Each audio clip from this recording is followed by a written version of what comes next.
3 or 4 days ago, I interviewed Dr. Ubaka Ubagu from the University of Alberta. He's a faculty of law, and he was arguing that there is plenty of evidence that Dr. Hinshaw, the chief medical officer of health in Alberta, should either be fired or resign. And a lot of pushback kind of surprised me. People thought that Dr. Hinshaw was being scapegoated, and in fact that Jason Kenney is 100% responsible. Premier Jason Kenney is 100% responsible for the fourth wave crisis in Alberta, and that Dr. Hinshaw is just following orders. Well, there is an argument to be made against that. And I'm going to talk to Dr. Joe Vipond, who's a Calgary ER doctor and an outspoken critic of Dr. Hinshaw's, about 5 mistakes that she has made that have nothing to do with the Alberta government and Premier Kenney. So welcome to the interview, Joe. Thanks for having me on. Well, look, we've got 5 things to go through, so we're going to get right to it. Dr. Hinshaw's policy on masks is the first one. What's your take on that? Well, we still have all these exemptions, especially in schools. And I don't understand why the K-3 population is not being protected. And I don't understand why throughout the system, all kids, no matter what the grade, are allowed to take their masks off when they're sitting at desks facing forward. As you know, COVID is airborne.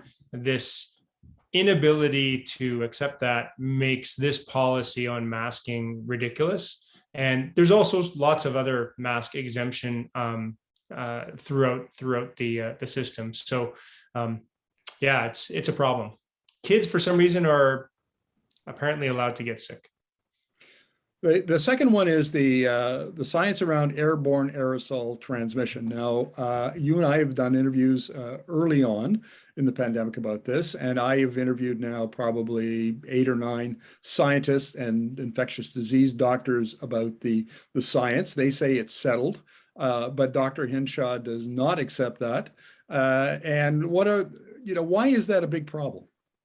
Well, to be fair to Dr. Hinshaw, this is a problem amongst all of our chief medical officers of health and a large proportion of our infectious disease specialists as well. It's a very strange situation that Canadians find themselves in, where there's this huge amount of groupthink going on, of which Dr. Hinshaw is included. Unless you understand the basis of transmission, you're going to fail at mitigating that transmission.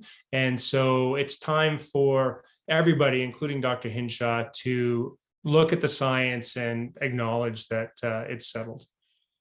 Now, the third one is the fourth wave modeling. And I interviewed Dr. Gosha Gasparovich from the University of Calgary. She said that Dr. Hinshaw's modeling is absolutely incompetent and can't be trusted. And furthermore, Dr. Hinshaw refuses, aside from the one time that she released some, flimsy justification for her fourth wave modeling early on, there's never been any modeling posted that, modelers can check and test. And this seems to me to be a huge, huge failure on Dr. Hinshaw's part.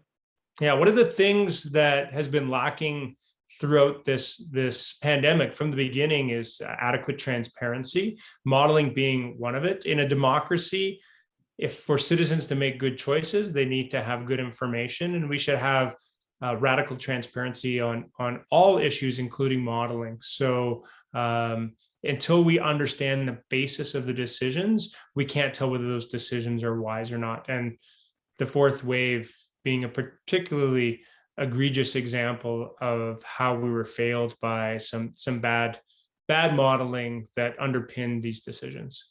And we should point out for viewers who may not be familiar with it, is that Dr. Hinshaw had to admit in August that her team and she had used incorrect or inappropriate UK assumptions about spread instead of the more appropriate Southern US assumptions, and she actually had to apologize publicly for because it led her to severely underestimate the potential spread of the fourth wave and put in place the wrong policies. Yeah, and it's also important to note that those the information they were using from the UK was from June, and by mid-July it was clear that the trends in the UK were dangerous and continue to be an issue. So yeah, a lot of failures there.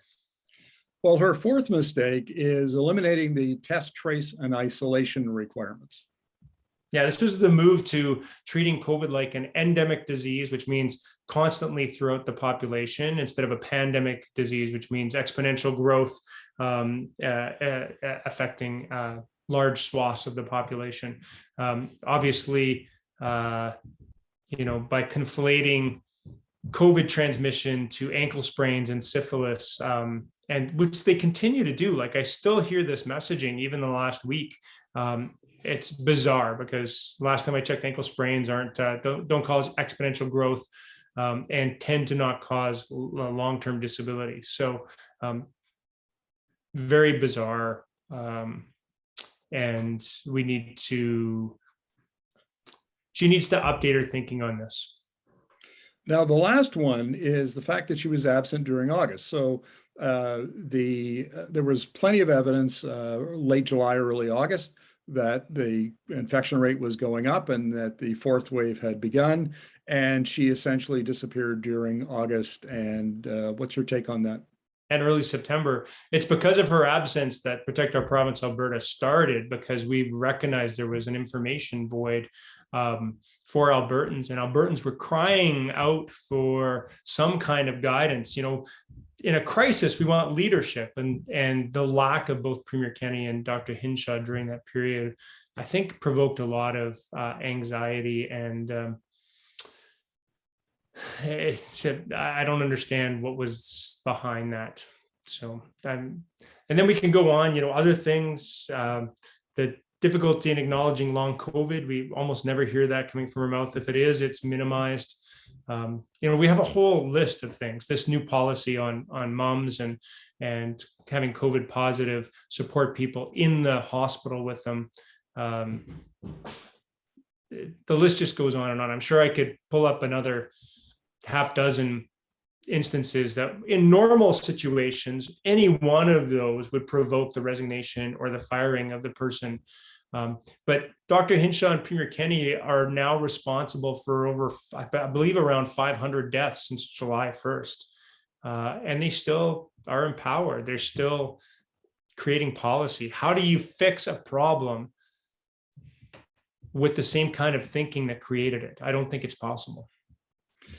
Yes, and so the five mistakes that we talked about here, in addition to the other ones that you alluded to, I can't imagine anybody in a senior management position to screw up over and over and over again like that and not face some kind of consequences. And instead, she gets none. In fact, she's not even, to be honest with you, Joe, I'm a little surprised that within Alberta, the criticism of her is not even as pointed as it should be.